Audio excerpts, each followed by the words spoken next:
Cette année, le 99e salon de l'auto est partout près de chez vous. Dans le cadre de la 99e édition du salon, Febiac donne la parole aux experts dans le Rooftop 99, un studio spécialement construit pour l'occasion sur le toit du Palais 5 de Brussels Expo. Aujourd'hui, nous recevons Julien Matagne. Julien Matagne, vous êtes député CDH au Parlement wallon, anciennement journaliste automobile. Donc vous avez une vision particulièrement affûtée de l'évolution de la mobilité. Donc j'ai quelques questions pour vous aujourd'hui. D'accord. Est-ce qu'on vendra encore des voitures dans 20 ans ? Je pense à titre personnel qu'on vendra toujours des voitures. On en aura toujours besoin. Alors peut-être qu'elles n'auront plus la forme qu'on lui connaît aujourd'hui. Peut-être qu'elles s'appelleront autrement. Mais je pense que les transports individuels, l'automobile, au sens noble du terme, existera toujours. Et pourquoi, selon vous, les personnes achètent autant de SUV ? Je pense d'abord que c'est une mode, c'est séduisant, on aime bien être assis en hauteur, on a une meilleure vue sur la route. Et puis cette mode, évidemment, elle vient aussi du fait qu'auparavant, on avait des monospaces qui offraient finalement la même confiance derrière le volant, mais qu'aujourd'hui, les SUV sont un peu plus sexy, on va dire ça comme ça. Pourquoi les politiques semblent-ils mener une croisade contre l'automobile en général et le SUV en particulier ? Alors, ce n'est pas vraiment les politiques, mais certains politiques qui mènent cette croisade.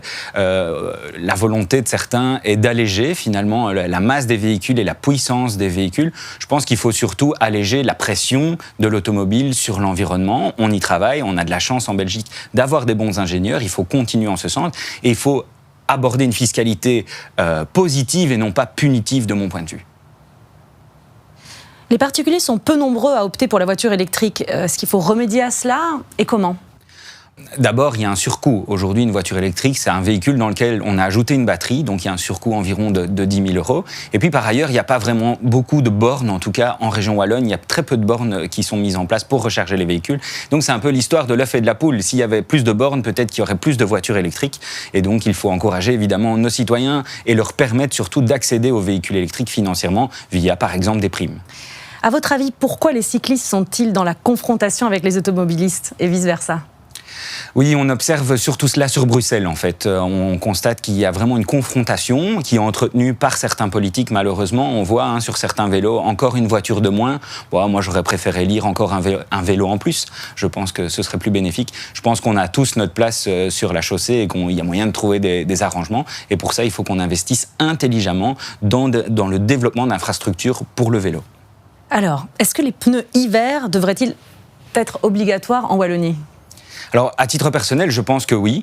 Le pneu hiver a vraiment un atout. Lorsque la température extérieure descend en dessous de 7 degrés, on réduit les distances de freinage, on améliore la motricité. Donc, ça permet d'éviter le blocage de certaines routes, ça permet de freiner lorsqu'un enfant traverse la route. Et donc, je pense que vraiment, il convient de rendre le pneu hiver obligatoire. Bien sûr, ça pourrait être accompagné d'une mesure fiscale qui permettrait aux automobilistes de déduire, par exemple, l'achat des pneus sur la facture. Donc, une question un peu plus personnelle. Qu'est-ce qui vous énerve le plus quand vous êtes au volant ? Sans doute comme beaucoup de monde, quand on me colle de très près derrière dans le rétroviseur, et que je le vois dans le rétroviseur. Alors, quelles seraient vos premières décisions si vous obteniez un jour le poste de ministre de la Mobilité ?